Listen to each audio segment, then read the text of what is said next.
നമുക്ക് 35-ാമത്തെ ശ്ലോകത്തിൽ നിന്ന് ആരംഭിക്കാം. അഹന്താ വാസനാദ്വൈതം വസ്തുതാ ദൃശ്യവസ്തുഷു യസ്യാസ്ത്യസൗ സാധയതി ഖഗമാദി ക്രിയാഫലം. അഹന്താ വാസനാദ്വൈതം, ഈ സിദ്ധി നേടാൻ, ഏതെങ്കിലും തരത്തിലുള്ള സിദ്ധികൾ നേടാൻ ആഗ്രഹിക്കുന്നവരുടെ ഉള്ളിൽ അഹങ്കാരം അതിശക്തമായിട്ടുണ്ടാവുമെന്നാണ് വസിഷ്ഠ മഹർഷി പറയുന്നത്. അതിശക്തമായ അഹങ്കാരം, തന്നെ പ്രകടമാക്കാനുള്ള വെമ്പൽ, ഞാൻ കേമൻ, 4 പേരറിയണം, അതിനുവേണ്ടിയാണ് അവർ സിദ്ധികൾ നേടുന്നത്. ഈ സിദ്ധികളെ കൊണ്ട് സിദ്ധന്മാർക്ക് വലിയ പ്രയോജനമൊന്നുമില്ല. വെള്ളത്തിൻ്റെ മുകളിൽ കൂടെ ഒരു സിദ്ധന് നടക്കാൻ കഴിയുന്നു, അയാൾക്ക് എന്ത് പ്രയോജനം? 25 പൈസ കൊടുത്താൽ മതി.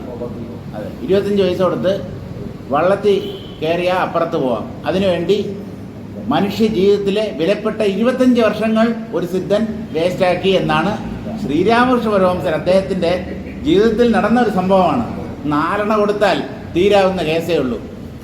അതിൽ 25 കൊല്ലം അയാൾ വേസ്റ്റാക്കി.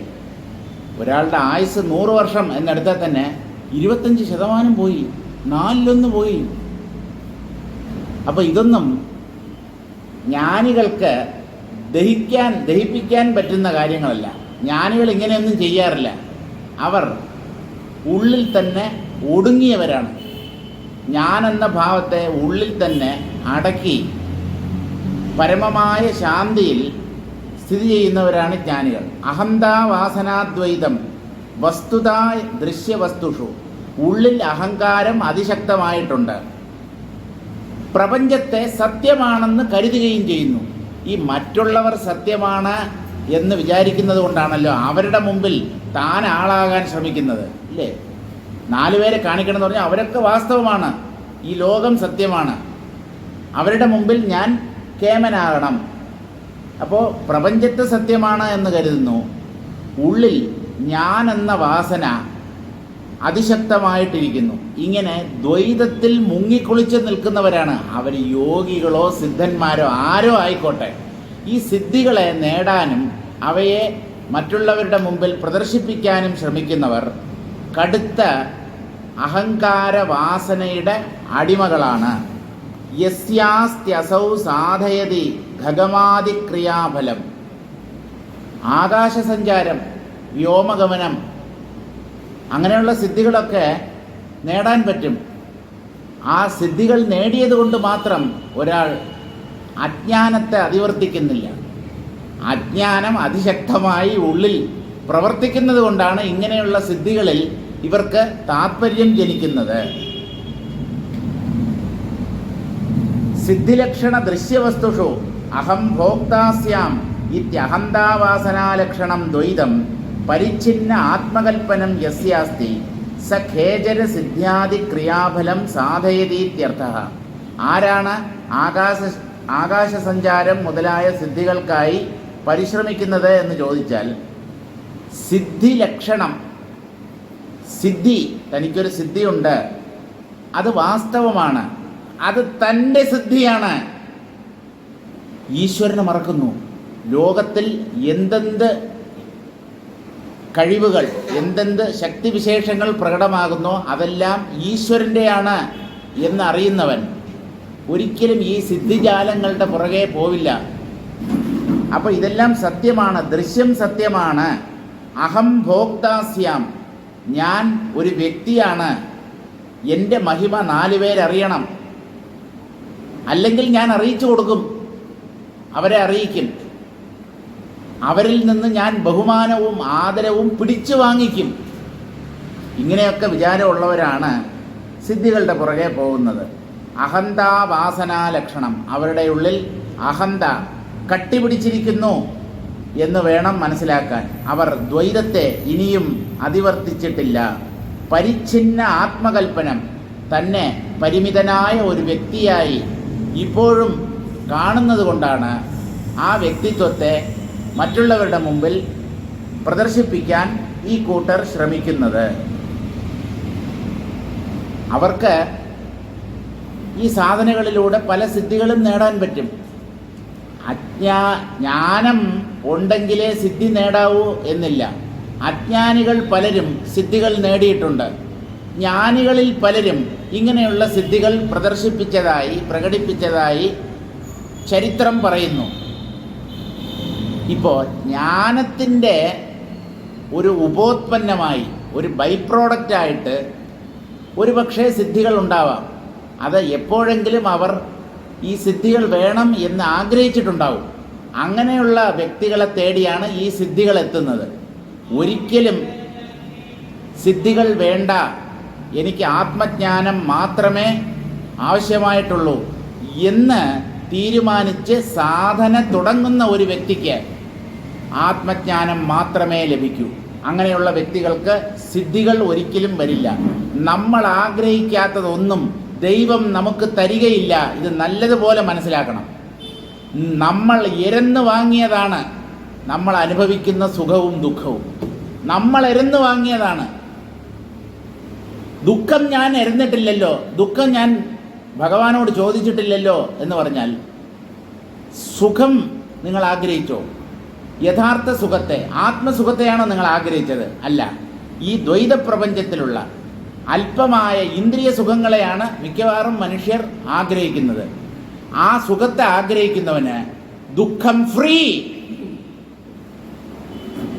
ദുഃഖം ഒരു നാണയത്തിൻ്റെ ഒരു വശമാണെങ്കിൽ സുഖം അതിൻ്റെ മറുവശമാണ്. സുഖം മാത്രമായിട്ട് ഈ പ്രപഞ്ചത്തിൽ നിന്ന് നമുക്ക് എടുക്കാൻ പറ്റില്ല. ദുഃഖത്തിലും ഒരു സുഖം ഉണ്ടാവും. ദുഃഖം മാത്രമായിട്ട് നിങ്ങൾക്ക് അനുഭവിക്കാൻ പറ്റില്ല. ദുഃഖം കുറേ അനുഭവിച്ച് കഴിയുമ്പോൾ അത് ദുഃഖമല്ലാതാവും. അത് ഒരു തരത്തിലുള്ള സുഖാനുഭൂതിയായി മാറും. ഒക്കെ മനസ്സ് ജനിപ്പിക്കുന്ന വിഭ്രമങ്ങളാണ്. അതുകൊണ്ട് ശുദ്ധമായ സുഖം മാത്രം ഈ പ്രപഞ്ചത്തിൽ നിന്ന് എടുക്കാൻ ആരും ശ്രമിക്കേണ്ട. അത് സാധ്യമല്ല. സുഖദുഃഖങ്ങൾ രണ്ടും മായയുടെ മണ്ഡലത്തിലാണ്. ഇത് രണ്ടും മനസ്ഥലമാണ്. മനസ്സിൻ്റെ തലത്തിലുള്ളതെല്ലാം ഭ്രമങ്ങളാവാനേ പറ്റൂ. അപ്പോൾ ഈ ഭ്രമാത്മകമായ സുഖത്തിനെ മനുഷ്യർ എന്തിനാഗ്രഹിക്കണം? പക്ഷേ ഭ്രമിച്ചു പോയതുകൊണ്ട് ബാഹ്യ സുഖങ്ങളിലാണ് മനുഷ്യർക്ക് താല്പര്യം. യഥാർത്ഥ സുഖം തൻ്റെ ഉള്ളിൽ തന്നെ ഉള്ളപ്പോൾ അതിനെ അറിഞ്ഞ് അനുഭവിക്കാൻ ശ്രമിക്കാതെ, കാരണം അതിൽ വിശ്വാസമില്ല ഇവർക്ക്. ബാഹ്യസുഖങ്ങളെ പരിത്യജിച്ച് ആത്മസുഖം നേടാൻ ശ്രമിച്ചാൽ അതും കിട്ടിയില്ല ഇതും കിട്ടിയില്ല എന്നായാലോ? രാജാവ് വിവാഹം ചെയ്യാമെന്ന് പറഞ്ഞ ഒരു സ്ത്രീയോട് ആ വാക്ക് കേട്ടിട്ട് ആ സ്ത്രീ സ്വന്തം ഭർത്താവിനെ ഉപേക്ഷിച്ചു. അവസാനം രാജാവിൻ്റെ അടുത്ത് പോയപ്പോൾ അദ്ദേഹം കൈമലർത്തി. ഇപ്പോൾ എന്തായി? ഉണ്ടായിരുന്ന ഭർത്താവും പോയി, രാജാവ് വിവാഹം കഴിച്ചുമില്ല. അരശനെ നമ്പി പുരുഷനെ കൈവിട്ട കഥ മാതിരി. അത് തമിഴിലുള്ള പഴഞ്ചൊല്ലാണ്. അരശൻ എന്ന് പറഞ്ഞാൽ അരജൻ, രാജാവിനെ വിശ്വസിച്ച് സ്വന്തം ഭർത്താവിനെ ഉപേക്ഷിച്ച സ്ത്രീയെ പോലെ ആവരുത്.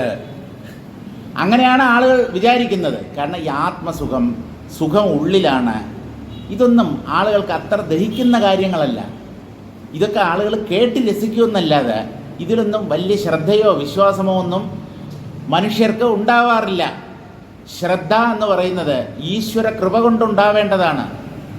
ഈ അധ്യാത്മശാസ്ത്രത്തിലും ആത്മാവിലാണ് യഥാർത്ഥത്തിൽ സുഖം കുടികൊള്ളുന്നത് എന്നൊക്കെയുള്ള ആ ശാസ്ത്രങ്ങളുടെ വിവരണങ്ങളിലുമൊക്കെ ശ്രദ്ധ, താത്പര്യം ഉണ്ടാവുന്നത് തന്നെ അതിരറ്റ ഈശ്വര കൃപയുടെ ലക്ഷണമാണ്. എല്ലാവർക്കും ഒന്നും അങ്ങനെ ശ്രദ്ധ ഉണ്ടാവാറില്ല. പലരും സമയം പോകാൻ വേണ്ടി, നേരം പോക്കിന് വേണ്ടി സത്സംഗങ്ങളിൽ വന്നിരിക്കുന്നവരാണ്. ഒരു സത്സംഗത്തിൽ ഒരു 500 പേരുണ്ടെന്ന് വിചാരിക്കുക.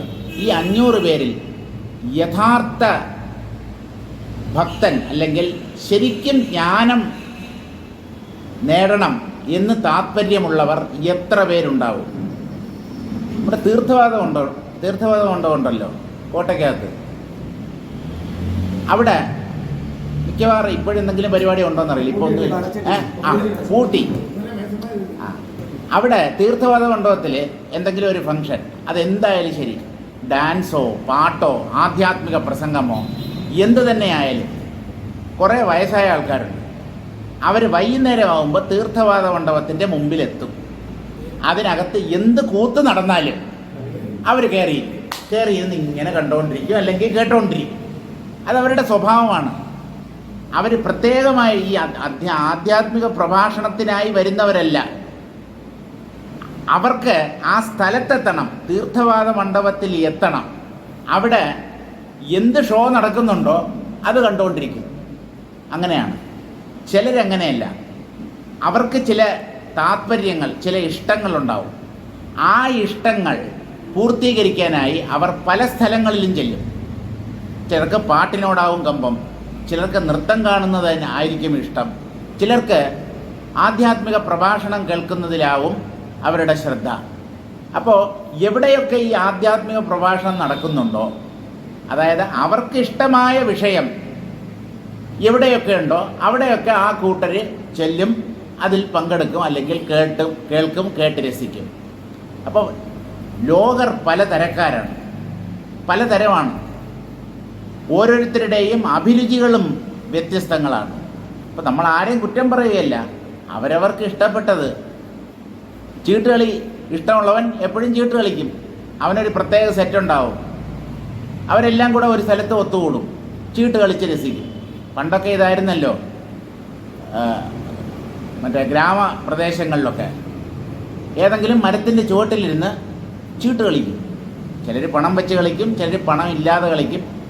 അവസാനം എന്തെങ്കിലും വാക്ക് തർക്കത്തിലും അടിപിടിയിലും ഒക്കെ കലാശിക്കും. കാരണം അന്ന് എൻ്റർടൈൻമെൻ്റ് ഇല്ല. അന്നത്തെ വിനോദം എന്ന് പറയുന്നത് ഇത് മാത്രമായിരുന്നു. ഇപ്പോഴാണെങ്കിൽ എന്തൊക്കെയാണ്, മൊബൈൽ മതിയല്ലോ. ശാഠ്യം പിടിക്കുന്ന കുട്ടികളെ നിയന്ത്രിക്കാൻ ഒരു മൊബൈൽ വാങ്ങിച്ച് അതിൻ്റെ കയ്യിൽ കൊടുക്കുകയാണ് മാതാപിതാക്കൾ ചെയ്യുന്നത്. അതും കുത്തിയിരുന്നോളും. വെർച്വൽ വേൾഡ്, അതിലാണ് എല്ലാവർക്കും താല്പര്യം. ഈ ലോകം തന്നെ വെർച്വലാണ്. വെർച്വൽ എന്ന് പറഞ്ഞാൽ മായ കൊണ്ട് ഉണ്ടെന്ന് തോന്നുന്നത്. ഇനി അതിൻ്റെ ഉള്ളിൽ സൈബർ വേൾഡ് അല്ലെങ്കിൽ വെർച്വൽ വേൾഡ് പ്രത്യേകം വേണോ? ഇത് തന്നെ മായയാണ്. ഈ കളി കണ്ട് രസിച്ചാൽ പോരെ? ഈ ഇൻ്റർനെറ്റിനകത്ത് പ്രവേശിക്കണോ?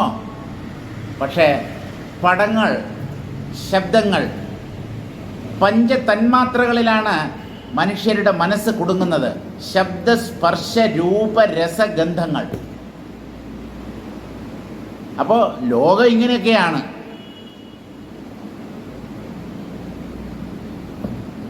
അപ്പോൾ വ്യോമഗമനം, പരകായ പ്രവേശം,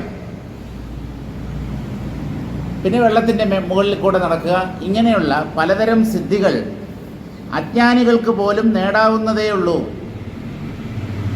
ഖേജര സിദ്ധ്യാദി ക്രിയാഫലം സാധയതി, അതൊക്കെ കർമ്മം കൊണ്ട് നേടിയെടുക്കാൻ പറ്റുന്ന സിദ്ധികളാണ്.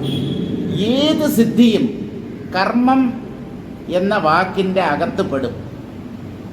അപ്പോൾ ആ സിദ്ധികൾ നേടാൻ സഹായിക്കുന്ന ആ കർമ്മങ്ങൾ അനുഷ്ഠിച്ചാൽ ആ വ്യക്തിക്ക് തീർച്ചയായും അത്തരം സിദ്ധികൾ കിട്ടും.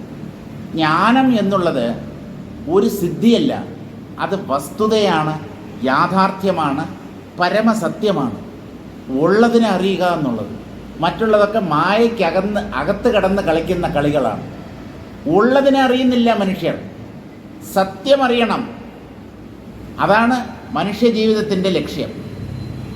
ഇദം ന കിഞ്ചിത് ഭ്രാന്തർവാ ഖം ചേദിജ്ഞസ്തു വേത്തിയഃ സോവാസനഃ കർമ്മവാത്യാഃ കഥം സാധയതി ക്രിയാഃ. ഇദം ന കിഞ്ചിത്, ഇത് ഒന്നുമല്ല. ഒന്നുമില്ല രമേശ് പറഞ്ഞ പോലെ. ഇതൊന്നുമല്ല എന്ന് പറഞ്ഞാൽ അനന്തമായി വ്യാപിച്ചു കിടക്കുന്ന ഈ പ്രപഞ്ചം, ഇത് ഒന്നുമല്ല. ഒരു സുഭാഷിതമുണ്ട്, ഇതിനു മുമ്പ് പറഞ്ഞിട്ടുണ്ട്, എന്നാലും പറയാം.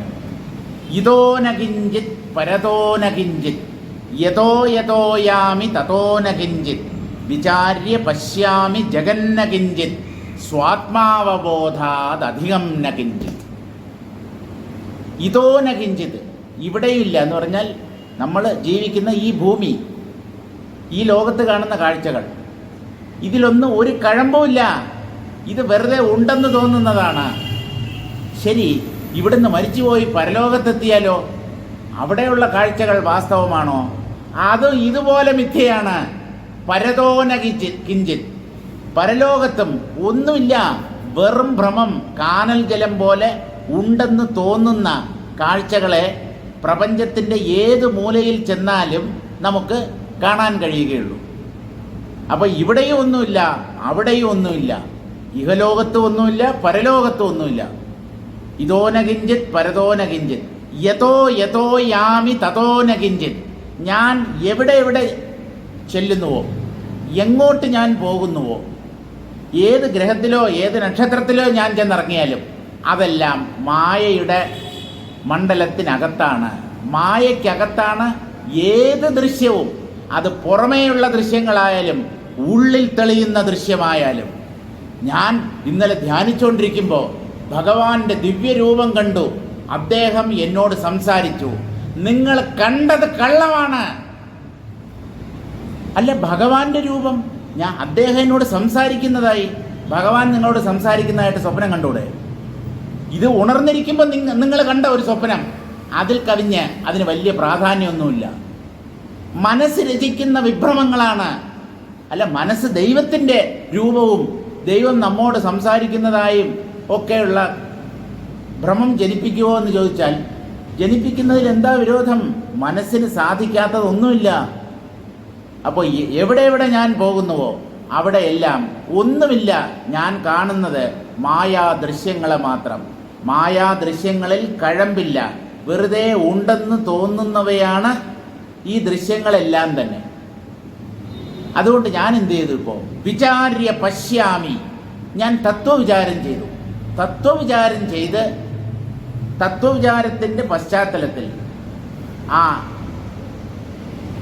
ജ്ഞാനദൃഷ്ടിയിലൂടെ ഞാൻ ഈ പ്രപഞ്ചത്തെ നോക്കിയപ്പോൾ എനിക്കൊരു വലിയ സത്യം വെളിവായി കിട്ടി. അതെന്താണ്? വിചാര്യ പശ്യാമി ജഗന്ന കിഞ്ചിത്. ഈ ജഗത്ത് എന്ന് പറയുന്നത് ഒട്ടും തന്നെ വാസ്തവമല്ല, ഇത് തികച്ചും മിഥ്യയാണ് എന്ന കാര്യം തത്വദൃഷ്ടിയിലൂടെ നോക്കിയപ്പോൾ എനിക്ക് പിടികിട്ടി. വേറൊരു കാര്യവും മനസ്സിലായി. സ്വാത്മാവബോധാത് അധികം ന കിഞ്ചിത്. ആത്മാവബോധം എന്ന് പറഞ്ഞാൽ ആത്മജ്ഞാനം. ആത്മജ്ഞാനത്തിൽ കവിഞ്ഞ് ഒന്നും തന്നെയില്ല എന്ന കാര്യവും എനിക്ക് പിടികിട്ടി. ഇവിടെയൊന്നുമില്ല, പരലോകത്തൊന്നുമില്ല, ഞാൻ എവിടെ എവിടെ പോകുന്നോ അവിടെ ഒന്നുമില്ല. അവിടെയൊക്കെ ഉള്ളത് കാഴ്ചകൾ, ദൃശ്യങ്ങളാണ്, മായ രചിച്ച ദൃശ്യങ്ങളാണ്. അതുകൊണ്ട് ഞാൻ തത്വവിചാരത്തിൻ്റെ മാർഗത്തിലേക്ക് തിരിഞ്ഞു. തത്വവിചാരം ചെയ്ത് അതിൻ്റെ പശ്ചാത്തലത്തിൽ ഈ ലോകത്തെ നോക്കിയപ്പോൾ ഈ ലോകം അപ്പാടെ കള്ളമാണ്, അല്പം പോലും വാസ്തവികതയില്ല ഈ ലോകത്തിന് എന്നുള്ള കാര്യം പിടികിട്ടി. മറ്റൊരു കാര്യം കൂടെ പിടികിട്ടി.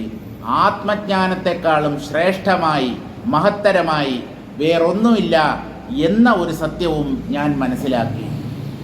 അതുപോലെ വസിഷ്ഠ മഹർഷി പറയുകയാണ്, ഇതം ന കിഞ്ചിത്. ഇതം എന്ന് പറഞ്ഞാൽ ഇത്, ന കിഞ്ചിത് എന്ന് പറഞ്ഞാൽ ഒന്നുമില്ല. കിഞ്ചിത് എന്ന് പറഞ്ഞാൽ എന്തോ ചില ഏതൊക്കെയോ. ന കിഞ്ചിത് എന്ന് പറഞ്ഞാൽ ഒന്നുമില്ല. This is nothing. ഇതം ന കിഞ്ചിത്, ഇത് ഇല്ല എന്ന് നിങ്ങൾക്ക് തീരുമാനിക്കാം. അല്ലെങ്കിൽ ഇല്ലാന്ന് തീരുമാനിക്കാൻ നിങ്ങൾക്ക് ബുദ്ധിമുട്ടുണ്ടെങ്കിൽ ഇത് ഭ്രമമാണ് എന്ന് തീരുമാനിച്ചാലും മതി. ഇതിന് സത്യത്വം ഒരിക്കലും കൽപ്പിക്കരുത്. ഇത് വാസ്തവമാണെന്ന് ഒരിക്കലും വിചാരിക്കരുത്, സ്വപ്നത്തിൽ പോലും വിചാരിക്കരുത്. പ്രപഞ്ചത്തിന് സത്യത്വം നൽകുന്നതാണ് ജീവന്മാർ മായയിൽ വ്യാമോഹിക്കുന്നതിന്, മോഹിച്ചു പോകുന്നതിന് കാരണം. ഇത് വാസ്തവമാണ്. എൻ്റെ കൺമുമ്പിലുള്ള, അല്ലെങ്കിൽ എൻ്റെ ഇന്ദ്രിയങ്ങളുടെ മുമ്പിൽ പ്രകാശിച്ചുകൊണ്ടിരിക്കുന്ന ഈ പ്രപഞ്ചം, ഈ പ്രപഞ്ച പദാർത്ഥങ്ങൾ, ഇവിടെ നടക്കുന്ന സംഭവങ്ങൾ, ഇതെല്ലാം സത്യമാണ് എന്നൊരു വിചാരം സകല ജീവന്മാരുടെ ഉള്ളിലുമുണ്ട്. ആ വിചാരമില്ലാത്തവർ ജ്ഞാനികൾ മാത്രമാണ്. നമ്മുടെ ഉള്ളിലുള്ള അജ്ഞാനമാണ് ഈ മിഥ്യയെ സത്യം എന്ന് ചിന്തിക്കാൻ പ്രേരിപ്പിക്കുന്നത്. അപ്പോൾ ഒന്നുകിൽ ഇത് അപ്പാടെ ഇല്ലാത്തതാണ് എന്ന് തീരുമാനിക്കുക, അല്ലെങ്കിൽ ഇത് ഭ്രമമാണ്, ഉണ്ട് എന്ന് എനിക്ക് തോന്നുന്നു, പക്ഷേ ഇത് വാസ്തവമല്ല, ഇത് ഒരു ഭ്രമം മാത്രമാണ് എന്ന് മനസ്സിലാക്കുക.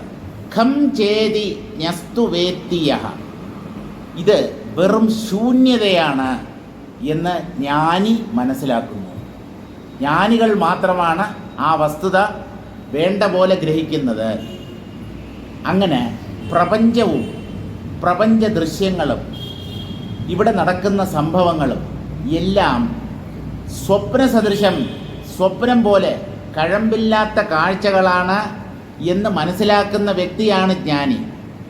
അവൻ്റെ ഉള്ളിൽ വാസനകൾ ബാക്കിയുണ്ടാവില്ല. അവൻ വാസനകളെ അതിക്രമിച്ചിരിക്കുന്നു. അയാൾ കർമ്മ കൊടുങ്കാറ്റിൽ ഒരിക്കലും പെട്ടുപോവുകയില്ല. ഭാരം കുറഞ്ഞ കരിയിലകളാണ് കാറ്റിൽപ്പെട്ട് അങ്ങോട്ടും ഇങ്ങോട്ടും പാറി നടക്കുന്നത്. ഭാരമുള്ള കല്ലുകൾ കാറ്റിൽ പറന്നു പോകാറില്ല. അപ്പം അല്പന്മാരുടെ മനസ്സാണ് ഇവിടെ കിടന്ന് ചലിക്കുന്നത്. ജ്ഞാനിയുടെ മനസ്സ് പാറ പോലെ, മഹാമേരു പർവ്വതം പോലെ അചഞ്ചലമായി നിലകൊള്ളുന്നു. അതാണ് അവരുടെ മഹത്വം. നമുക്കൊക്കെ ശരീരത്തിൽ ബലമുണ്ടാവാം, ഗുസ്തിക്കാരനോ കരാട്ടക്കാരനോ ഒക്കെ ആയിരിക്കും, പക്ഷെ മാനസികമായി ദുർബലന്മാരാണ്. ഒരു ചെറിയ സംഭവം മതി കുഴഞ്ഞ് താഴെ വീഴാൻ. ശാരീരിക ബലം അത് ബലമല്ല, മനോബലം അതാണ് ഒരു വ്യക്തി ആർജിക്കേണ്ടത്. സോവാസന കർമ്മവാത്യ കഥം സാധയതി ക്രിയാഹ. ഈ അല്പങ്ങളായ കർമ്മ കാറ്റുകൾ, കർമ്മ കൊടുങ്കാറ്റോ കർമ്മ ചുഴലിക്കാറ്റോ അത് എന്തോ ആയിക്കോട്ടെ, ഈ കാറ്റുകൾ, കർമ്മങ്ങൾ, ചലനങ്ങൾ, ക്രിയകളാകുന്ന കാറ്റുകൾ മഹാന്മാരെ എങ്ങനെ കർമ്മത്തിലേക്ക് തള്ളിവിടും? അവരുടെ ശരീരത്തെ ചലിപ്പിക്കാൻ മാത്രമുള്ള ശക്തി ഈ കർമ്മങ്ങൾക്കില്ല. ഈ കർമ്മം ആവിർഭവിക്കുന്നത് മനസ്സിലാണ്. മനസ്സിൽ അല്ലെങ്കിൽ ബുദ്ധിയിലാണ് കർമ്മവാസനകൾ സംഭരിക്കപ്പെട്ടിട്ടുള്ളത്. ആ കർമ്മവാസനകൾ കർമ്മത്തിലേക്ക് പ്രേരിപ്പിക്കുന്നു. ഉള്ളിലുള്ള മനസ്സ് സങ്കല്പിക്കുന്നു. ആ സങ്കല്പത്തെ സഫലമാക്കാൻ ശരീരങ്ങൾ ചലിക്കുന്നു. അല്ലാതെന്താ? സങ്കല്പമില്ലാത്തവൻ ഇരുന്നിടത്തുനിന്ന് അനങ്ങുകയില്ല. അവന് അനങ്ങാൻ പറ്റില്ല. ഞാൻ ഇവിടുന്ന് എണീക്കണം, പുറത്തേക്ക് പോകണം, അല്ലെങ്കിൽ കടയിലേക്ക് പോകണം, ഓഫീസിൽ പോകണം, അല്ലെങ്കിൽ അടുക്കളയിൽ ചെന്ന് പാചകം ചെയ്യണം. ഇങ്ങനെയുള്ള സങ്കല്പങ്ങൾ ഉണ്ടാവുന്നതിനെ തുടർന്നാണ്, ആ സങ്കല്പങ്ങൾ ഉണ്ടായതിന് ശേഷമാണ് ശരീരം ആ കർമ്മങ്ങൾ ചെയ്യാൻ തയ്യാറാവുന്നത്. ശരീരം വെറും പാവം, നിങ്ങൾ അതിനെ പീഡിപ്പിക്കരുത്. വ്രതങ്ങളും ഉപവാസങ്ങളും ഒക്കെ ചെയ്ത് പട്ടിണി കിടക്കുന്നത് ആരോഗ്യത്തിന് വളരെ നല്ലതാണ്. അല്ലാതെ ആത്മജ്ഞാനത്തിന് വേണ്ടി നിങ്ങളാരും പട്ടിണി കിടക്കേണ്ട കാര്യമില്ല. ന്യായമായിട്ടുള്ള ഭക്ഷണങ്ങൾ കഴിച്ചോളൂ. പട്ടിണി കിടന്നതുകൊണ്ട് ശരീരം മെലിഞ്ഞു പോവും, അല്ലെങ്കിൽ ക്ഷീണം വരും, വിശപ്പ് വർദ്ധിക്കും. പലരും ഈ ഉപവാസം മുതലായ വ്രതങ്ങൾ വളരെ കഷ്ടപ്പെട്ടാണ്. തപസ് എന്ന വാക്കിൻ്റെ അർത്ഥം തന്നെ തപിപ്പിക്കുക, വേദനിപ്പിക്കുക, ദുഃഖിപ്പിക്കുക, പീഡിപ്പിക്കുക എന്നൊക്കെയാണ് ഈ തപസ് എന്ന വാക്കിൻ്റെ തന്നെ അർത്ഥം. അപ്പോൾ സാധാരണക്കാർ തപസ് ചെയ്യാറില്ല. കാരണം അവർ ക്ലേശങ്ങൾ സഹിക്കാൻ തയ്യാറല്ല. ഇപ്പോൾ ഈ ക്ലേശങ്ങൾ സഹിക്കുന്നവർ അവരൊക്കെ സുഖകരമായിട്ടാണോ ഈ വ്രതാനുഷ്ഠാനങ്ങളിൽ വ്യാപരിക്കുന്നതെന്ന് ചോദിച്ചാൽ അല്ല. ഗുരുവായൂർ അമ്പലത്തിലും അതുപോലെയുള്ള മറ്റ് ക്ഷേത്രങ്ങളിലും ശയനപ്രദക്ഷിണം നടത്തുന്നു. ആൾക്കാർ നടന്നു പോകുന്ന ആ നടവഴിയിലൂടെ ഉരുണ്ടുരുണ്ട് ശയനപ്രദക്ഷിണം. പിന്നെ വേറൊന്നുണ്ടല്ലോ, അടിപ്രദക്ഷിണം. കാലിങ്ങനെ ഓരോ അടിയായിട്ട് ഇങ്ങനെ എടുത്തു വെച്ച് അങ്ങനെ. ഇത് എന്തിനാണെന്ന് ചോദിച്ചാൽ ഒരുപക്ഷെ അവർക്ക് അങ്ങനെയുള്ള നേർച്ചകളുണ്ടായിരിക്കും, അല്ലെങ്കിൽ എന്തെങ്കിലും ആഗ്രഹ പൂർത്തീകരണത്തിന് വേണ്ടിയായിരിക്കും. ഒന്നും ഉദ്ദേശിക്കാതെ ആരും ഇവിടെ ഒരു കർമ്മവും ചെയ്യില്ല. പിന്നെ നമുക്കൊരു ഭംഗി വാക്ക് പറയാം, എനിക്കങ്ങനെ ഒരു നേർച്ചയുണ്ട്, ഭഗവാനോടുള്ള ഇഷ്ടം ഞാൻ ഇങ്ങനെയാണ് പ്രകാശിപ്പിക്കുന്നത്. ഭഗവാനോടുള്ള ഇഷ്ടം പ്രകടിപ്പിക്കാൻ എത്രയോ മാർഗമുണ്ടല്ലോ. ഏറ്റവും ഫലപ്രദമായ മാർഗം എന്തെന്നോ അദ്ദേഹത്തെ മറക്കാതിരിക്കുക. അങ്ങനെയാണ് നിങ്ങളുടെ ഇഷ്ടം നിങ്ങൾ പ്രദർശിപ്പിക്കേണ്ടത്. അല്ലാതെ ശരീരത്തെ പീഡിപ്പിച്ച് അതിരാവിലെ എഴുന്നേറ്റ്, മഞ്ഞുകാലത്തിൽ അതിരാവിലെ എഴുന്നേറ്റ് പച്ചവെള്ളത്തിൽ കുളിക്കുക. അല്ല, അതൊക്കെ വേണ്ടേ? ശമം ദമം ഇതൊക്കെ ശാസ്ത്രങ്ങളിൽ പറയപ്പെട്ടിട്ടുള്ള കാര്യങ്ങളല്ലേ? തീർച്ചയായും ഒരു സംശയമില്ല. പക്ഷേ ജ്ഞാനം നേടാനായി അതൊന്നും ചെയ്യേണ്ടെന്ന്. നിങ്ങളുടെ മനസ്സിന് നിങ്ങളുടെ മനോബലം വർദ്ധിപ്പിക്കാനോ അല്ലെങ്കിൽ എനിക്ക് പറ്റും, എൻ്റെ ശരീരത്തെയും മനസ്സിനെയും ഒക്കെ കുറേയൊക്കെ എനിക്ക് നിയന്ത്രിക്കാൻ പറ്റും, അങ്ങനെ നമ്മുടെ ഉള്ളിൽ ഒരു ആത്മവിശ്വാസം വളർത്തിയെടുക്കാൻ ഇങ്ങനെയുള്ള കർമ്മങ്ങൾ തീർച്ചയായും സഹായിക്കും. പക്ഷേ ജ്ഞാനം നേടാൻ തത്വവിചാരം മാത്രമേ സഹായിക്കൂ. അതിനിങ്ങനെയുള്ള ക്ലിഷ്ടങ്ങളായ വ്രതാനുഷ്ഠാനങ്ങളുടെ ആവശ്യം ഇല്ല. ഇതൊക്കെ ചെയ്യൂ, നിങ്ങളുടെ മനസ്സിനെ പാകപ്പെടുത്താൻ വേണ്ടി ഇതൊക്കെ ചെയ്തോളൂ. അതിനുവേണ്ടി നിങ്ങൾ എന്ത് തപസ്സോ എന്ത് വ്രതാനുഷ്ഠാനങ്ങളോ അനുഷ്ഠിച്ചോളൂ, അതൊക്കെ നല്ലതാണ്. പക്ഷേ ഇതൊക്കെ ചെയ്തത് കൊണ്ട് മാത്രം ഞാൻ ജ്ഞാനം നേടും എന്ന് വ്യാമോഹിക്കരുത്. ജ്ഞാനം തത്വവിചാരത്തിലൂടെ മാത്രമേ നേടാൻ പറ്റൂ. അത് തികച്ചും മാനസികമോ ബൗദ്ധികമോ ആയ ഒരു കർമ്മമാണ്. ശരീരം കൊണ്ട് ഇതൊക്കെ ചെയ്തിട്ട് എന്ത് പ്രയോജനം? ശരീരം ഉള്ളിടത്തോളം അതിനെ ആരോഗ്യത്തോടു കൂടി പരിപാലിക്കണം. അതിന് അസുഖങ്ങളൊന്നും വരാതെ അരോഗദൃഢഗാത്രനായി വേണം ജീവിക്കാൻ. അതിനെന്തെങ്കിലുമൊക്കെ ചെയ്തോളൂ. ചുമ്മാതെ മടിയനായിട്ടിരുന്നു കഴിഞ്ഞാൽ എല്ലാം കൊണ്ടു കയറും. ഷുഗർ, പ്രഷറ്, കൊളസ്ട്രോൾ എല്ലാം സൂപ്പറായിട്ട് അങ്ങ് റോക്കറ്റ് ആകാശത്തിലേക്ക് കുതിക്കുന്നത് പോലെ എല്ലാം കൊണ്ടു കയറും. അതുകൊണ്ട് രാവിലെയോ വൈകുന്നേരമോ കുറച്ച് ദൂരം നടക്കൂ. കായികമായി കുറേ വ്യായാമങ്ങൾ ചെയ്യൂ. പറമ്പും പുരയിടവും ഒക്കെ ഉണ്ടെങ്കിൽ തെങ്ങിന് തടവെടുക്കൂ, അവയ്ക്ക് വളമിടൂ, വെള്ളം ഒഴിക്കൂ, ഒക്കെ നല്ലതാണ്. പക്ഷേ അതൊക്കെ ചെയ്യുമ്പോൾ ആ ചെടികളുടെയും മരങ്ങളുടെയും ഉള്ളിലിരിക്കുന്നത് പരമാത്മാവാണ് എന്നുകൂടെ ഓർമ്മിക്കാൻ കഴിഞ്ഞാൽ നിങ്ങൾ ചെയ്യുന്ന ആ കർമ്മങ്ങളെല്ലാം ഈശ്വര പൂജ. അല്ലെങ്കിൽ അത് വെറുതെ നനയ്ക്കൽ മാത്രമായി പോകും, ചെടിക്ക് വെള്ളം ഒഴിക്കൽ മാത്രമായി പോകും. നമ്മുടെ മനസ്സ്, അതാണ് ശരീരത്തെക്കാളും പ്രധാനം.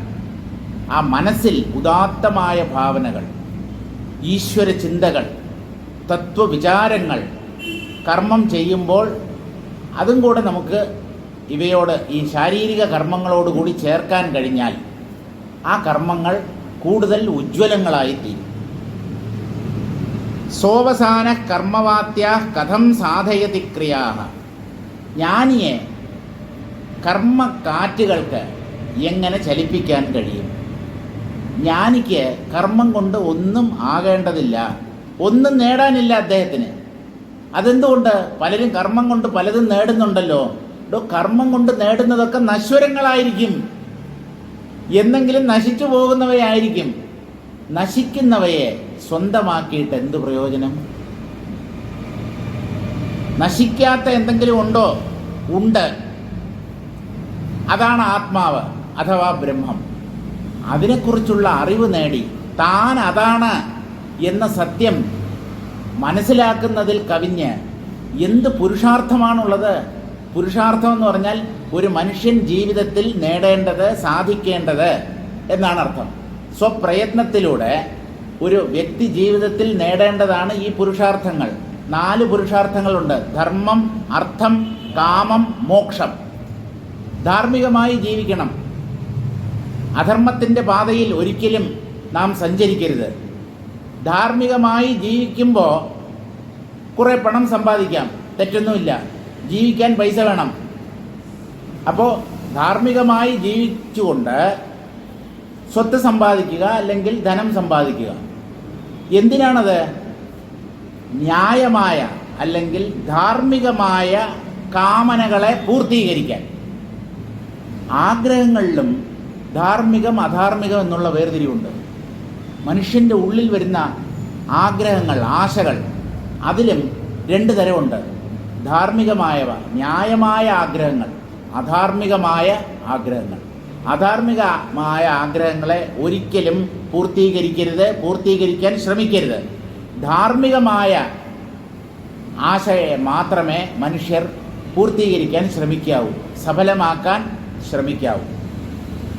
അപ്പോൾ ധാർമ്മികമായ വഴിയിലൂടെ, ന്യായമായ മാർഗത്തിലൂടെ സമ്പാദിച്ച പണം കൊണ്ട് ന്യായമായ ആഗ്രഹങ്ങളെ പൂർത്തീകരിക്കണം.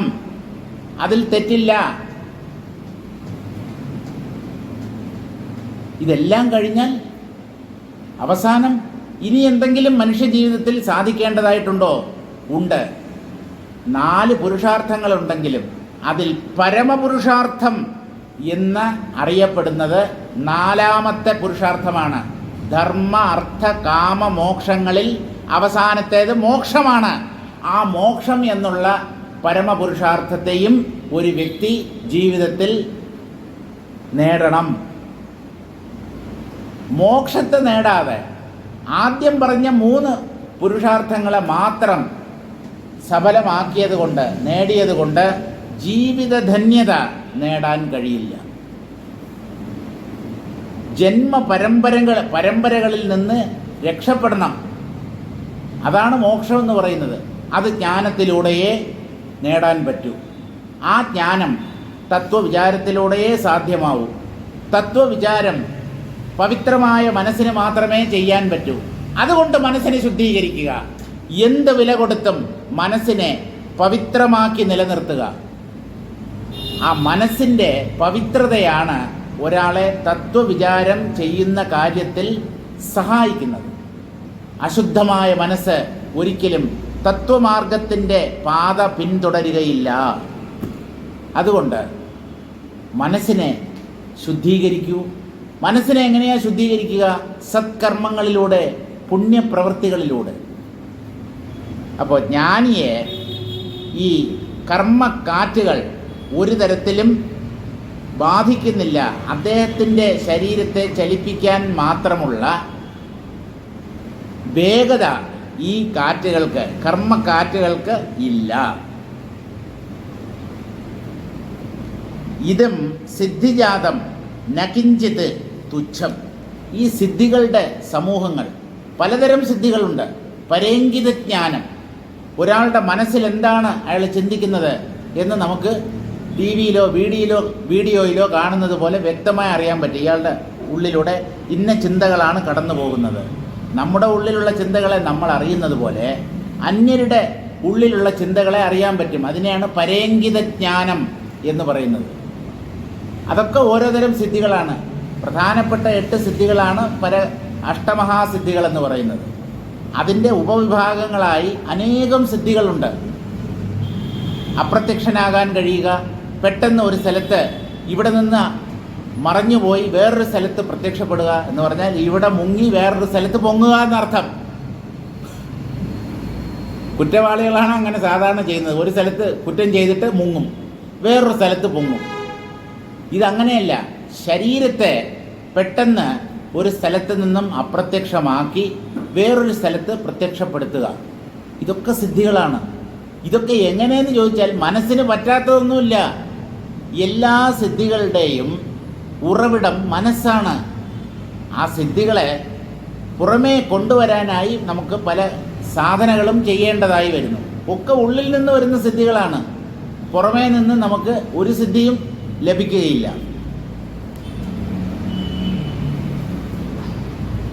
അപ്പോൾ ഈ സിദ്ധിജാലങ്ങളെല്ലാം നകിഞ്ചിത്, ഒന്നുമല്ല എന്ന് പറഞ്ഞാൽ അല്പങ്ങൾ, നിസ്സാരങ്ങൾ, തുച്ഛം എന്നർത്ഥം. ഭ്രാന്തർ മനോഭ്രമ മാത്രം. ഇതൊക്കെ ഭ്രമമാണ്. മനസ്സ് വെറുതെ ഉണ്ടെന്ന് തോന്നിക്കുന്ന കാഴ്ചകൾ.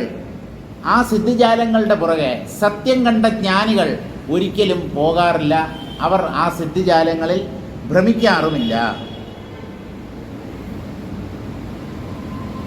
ഖം അധിഷ്ഠാന ചിദാകാശമാത്രം വാ ഇതി യസ്തു ജ്ഞഃ വേത്തി.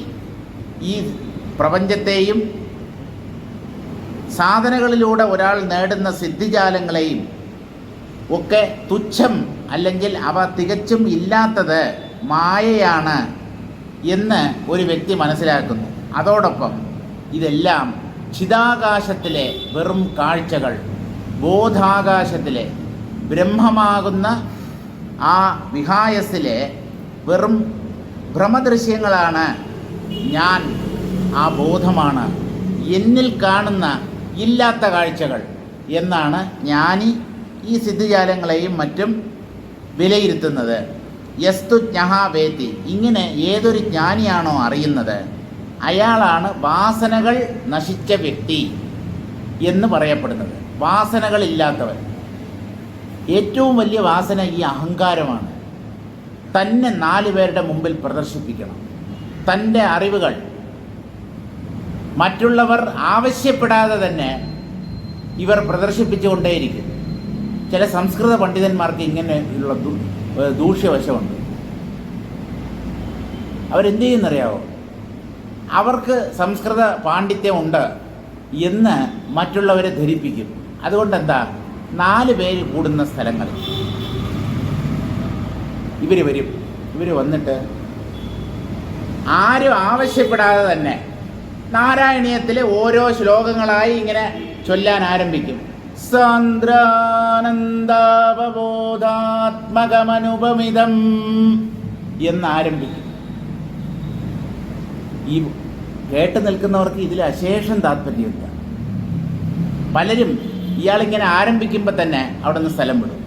എന്നാലും കുറേ ആളുകൾ, ഇദ്ദേഹത്തിൻ്റെ അടുത്ത സുഹൃത്തുക്കൾ, അപ്പോൾ ഇദ്ദേഹം വന്ന ഉടനെ അദ്ദേഹത്തെ അങ്ങനെ ഉപേക്ഷിച്ചിട്ട് അവിടുന്ന് പോകുന്നത് അത്ര ശരിയല്ലല്ലോ എന്ന് വിചാരിച്ച് കേട്ടോണ്ടിരിക്കും. ഇങ്ങേര് കത്തി വെച്ച് നമ്മളെ ഇല്ലാതാക്കും. ഒരു ശ്ലോകം തീർന്നാൽ അടുത്തത്, അതിൻ്റെ പുറകെ വേറൊന്ന്. എന്നിട്ട് നിങ്ങൾക്കിതിൻ്റെ അർത്ഥം അറിയാവോ?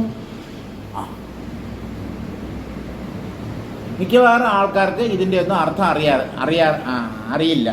സംസ്കൃത ശ്ലോകങ്ങളുടെ അർത്ഥം അറിയാതെയാണ് പലരും ചൊല്ലുന്നത്. അപ്പോൾ അതിൻ്റെ അർത്ഥം വിളമ്പി കൊടുക്കും. വലിയ ഉപദ്രവമാണ്. പാണ്ഡിത്യം, ആ പാണ്ഡിത്യം പോലും അഹങ്കാരത്തെ വർദ്ധിപ്പിക്കാനാണ് ഉതകുന്നത്. അതുകൊണ്ട് ധാരാളം പഠിച്ചതുകൊണ്ട്, പല ശാസ്ത്രങ്ങൾ വായിച്ചതുകൊണ്ട് ഈ അഹങ്കാരം ഉള്ളിൽ ഒടുങ്ങും എന്ന് ദയവായി നിങ്ങളാരും വിചാരിക്കരുത്. ശാസ്ത്രവാസന എന്നാണ് നമ്മുടെ ഉപനിഷത്തുകളും മറ്റും പറയുന്നത്. ശാസ്ത്രം പഠിക്കുന്നത് ഒരു വാസനയായി മാറും.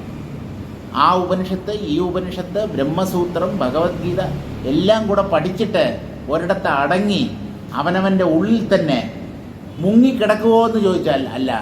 ഇതൊക്കെ 4 പേരുടെ മുമ്പിൽ പ്രദർശിപ്പിക്കും. പ്രദർശിപ്പിക്കാതെ അവർക്ക് ഉറക്കം വരില്ല. വീട്ടുകാരും ഈ കത്തി കേട്ട് നിൽക്കാൻ തയ്യാറല്ല. തുടങ്ങി ഇരിയാൻ രാവിലെ. ഭാര്യയും കുട്ടികളും ഒക്കെ, കുട്ടികൾ ഇങ്ങനെ എന്തെങ്കിലും ചൊല്ലുന്നത് കേട്ട് കഴിഞ്ഞാൽ അവർ ഉടനെ ഇറങ്ങി വെളിയിൽ പോകും. ഡേയ് അച്ഛൻ തുടങ്ങി ചേട്ടാ, വാ അനിയനെ വിളിച്ചോണ്ട് ചേട്ടൻ പുറത്തു പോകും. വലിയ ഉപദ്രവമാണ് ഈ കൂട്ടരെ കൊണ്ട്. അപ്പോഴെന്താ, പതുക്കെ റോഡിലേക്ക് ഇറങ്ങും. പരിചയക്കാരോടും സുഹൃത്തുക്കളോടും. ഇനി പരിചയമൊന്നും വേണ്ടെന്നേ. കടയിൽ ചെന്ന് എന്തെങ്കിലും സാധനം വാങ്ങിക്കുമ്പോഴേ, നിങ്ങൾ ഈ ശ്ലോകം കേട്ടിട്ടുണ്ടോ? ഈ സുഭാഷിതം. അവൻ്റെ ഉപജീവന മാർഗത്തിന് വേണ്ടിയാണ് ഈ കട തുറന്നു വച്ചിരിക്കുന്നത്. അവന് ഈ ശ്ലോകവും സുഭാഷിതവും ഒന്നും അതിൻ്റെ ഒരാവശ്യവുമില്ല. അവൻ്റെ അടുത്ത് ചെന്ന് ഇതൊക്കെ വിളമ്പും. ഉള്ളിലുള്ള ഈ അഹങ്കാരം ഇങ്ങനെ സ്വയം പ്രകടിപ്പിക്കുകയാണ് തന്നെ. അതുകൊണ്ട് ഒരുപാട് പഠിച്ചത് കൊണ്ടൊന്നും രക്ഷപ്പെടാമെന്ന് ആരും കരുതണ്ട. അധികം പഠിക്കാതിരിക്കുന്നതാണ് നല്ലത് എന്നാണ് ഉപനിഷത്തുക്കളുടെ പ്രഖ്യാപനം. ഇതുമൊക്കെ തലയ്ക്കകത്ത് കയറ്റി വെച്ച് നമുക്ക് അറിയേണ്ടത് ഒരൊറ്റ കാര്യമേ ഉള്ളൂ: ബ്രഹ്മസത്യം, ജഗൻ മിഥ്യ. ഇതിൽ കൂടുതലായി വേറൊന്നും അറിയാനില്ല. അല്ല, ഈ സാധനകൾ, ശമം, ദമം, സമാധിയിൽ എത്ര തരം, സവികൽപ്പം, നിർവികൽപ്പം, സഹജം, ഇങ്ങനെയുള്ള സമാധിയുടെ പല വിഭാഗങ്ങൾ. ഇതൊക്കെ എന്തിന്? ഇതൊക്കെ പഠിച്ചത് കൊണ്ട് നിങ്ങൾക്ക് സമാധിയിൽ ഇരിക്കാൻ പറ്റുമെങ്കിൽ അതാണ് നല്ലത്. ഇതിൽ എത്ര തരമുണ്ട്, സിദ്ധികൾ എങ്ങനെയാണ് നേടേണ്ടത്, ഈ സിദ്ധികൾ നേടിയതുകൊണ്ട് എന്ത് പ്രയോജനം? നിങ്ങൾക്ക് ജ്ഞാനം ലഭിക്കുമോ? ജ്ഞാനത്തെക്കാളും വലിയ സിദ്ധിയില്ല. സിദ്ധന്മാർക്ക് പോലും നേടാൻ പറ്റാത്തതാണ് ഈ ആത്മജ്ഞാനം. അപ്പം അങ്ങനെയുള്ളതിനെ നേടാൻ ശ്രമിക്കാതെ അല്പങ്ങളായ മായാകാര്യങ്ങളിൽ ഭ്രമിക്കുകയാണ് മിക്കവാറും ആളുകൾ ചെയ്യുന്നത്. ഇപ്പം അതെന്തോ ആയിക്കോട്ടെ. സ തത്വജ്ഞ കർമ്മവാത്യ ഭ്രമണപ്രായ ഖേചരാദി സിദ്ധിഫലാഹ മന്ത്രൌഷധാദി ക്രിയാഹ കഥം സാധയതി. എല്ലാം കർമ്മങ്ങളുടെ ഉള്ളിലാണ്. ആകാശഗമനവും മന്ത്രം, ഔഷധം ഇവയെക്കുറിച്ചുള്ള അറിവും. പിന്നെ വേറൊരു സിദ്ധിയുണ്ട്, മണ്ണിൻ്റെ അടിയിൽ ഒളിഞ്ഞു കിടക്കുന്ന നിധികളെ കാണാനുള്ള കഴിവ്. തറയിൽ ഇങ്ങനെ നോക്കിക്കഴിഞ്ഞാൽ ആ മണ്ണൊന്നും ഇല്ലാതിരുന്നാൽ എങ്ങനെ ഉണ്ടാവും? ഭൂമിക്കടിയിലുള്ള സ്വർണ്ണ നാണയങ്ങൾ നിറച്ചു വെച്ചിട്ടുള്ള കുടങ്ങൾ അല്ലെങ്കിൽ രത്നക്കല്ലുകൾ, അതൊക്കെ ഇങ്ങനെ സ്കാൻ ചെയ്യുന്നത് പോലെ ഇതെല്ലാം അറിയാൻ പറ്റും. അങ്ങനെയുള്ള സിദ്ധികളുണ്ട്. അതൊന്നും ഞാൻ ഇന്നലെ പറഞ്ഞല്ലോ, നമ്മുടെ ശാസ്ത്രജ്ഞന്മാരെ അംഗീകരിക്കില്ല. അവരുടെ അംഗീകാരം നമുക്ക് ആവശ്യമില്ല. അപ്പോൾ ആകാശത്തിൽ സഞ്ചരിക്കുക, അതുപോലെ പല മന്ത്രങ്ങളും ഒക്കെ ഉച്ചരിച്ച് പല ഔഷധങ്ങളും ഒക്കെ പ്രയോഗിച്ച് മറ്റുള്ളവരുടെ രോഗം മാറ്റുക. മറ്റുള്ളവരുടെ രോഗങ്ങൾ മാറ്റുന്നത് നല്ലതാണ്, പക്ഷെ അത് പേരിനും പ്രശസ്തിക്കും വേണ്ടിയാവരുത്. ഒരാളുടെ രോഗം മാറ്റുന്നതിൽ തെറ്റില്ല, പക്ഷെ അങ്ങനെ മാറ്റുമ്പോൾ ഞാൻ കേമനാണ് എന്ന അഹങ്കാരം ഉള്ളിൽ പൊന്താതെ ശ്രദ്ധിക്കണം, അല്ലെങ്കിൽ പ്രയോജനമില്ല. എന്ത് വേണമെങ്കിലും ചെയ്തോളൂ. ഈ അഹങ്കാരം ദിനം പ്രതി കുറഞ്ഞു വരുന്നുണ്ടോ എന്നൊരു ആത്മപരിശോധന ചെയ്തേ പറ്റൂ.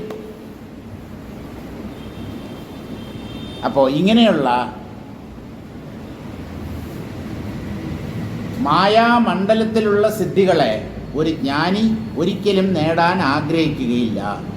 നൈവ തസ്യ കൃതേനാർത്ഥോ നാകൃതേനേഹ കശ്ചന നചാസ്യ സർവഭൂതേഷു കശ്ചിദർത്ഥവ്യപാശ്രയഃ. ഏതാണ്ട് ഇതിന് സമാനമായി ഒരു ഗീതാ ശ്ലോകമുണ്ട്. ചെറിയ വ്യത്യാസമേ ഉള്ളൂ. ഗീതയിലുള്ള ശ്ലോകം നൈവ തസ്യ കൃതേനാർത്ഥോ നാകൃതേനേഹ കശ്ചന. ഒന്നാമത്തെ വരി അതുപോലെ തന്നെയാണ്. സർവഭൂതേഷു ആ വാക്കാണ് ഗീതയിൽ മാറ്റി പ്രയോഗിച്ചിട്ടുള്ളത്. വേറൊരു വാക്കാണ് അവിടെ. നമുക്ക് എന്തായാലും ഇതിൻ്റെ സാരം ഗ്രഹിക്കാം. നൈവ തസ്യ കൃതേന അർത്ഥഃ. ഒരു ജ്ഞാനിക്ക് കർമ്മം ചെയ്ത് നേടേണ്ടതായിട്ട് ഇവിടെ ഒന്നുമില്ല. അയാൾക്ക് കർമ്മത്തിൻ്റെ ആവശ്യകത തന്നെ ഇല്ല. കർമ്മം ചെയ്ത് നേടാൻ അദ്ദേഹത്തിൻ്റെ ദൃഷ്ടിയിൽ ഒന്നുമില്ല. ശരി, ന അകൃതേനേഹ കശ്ചന. കർമ്മം ചെയ്യാതിരുന്നത് കൊണ്ടും അദ്ദേഹത്തിന് നേടാനൊന്നുമില്ല.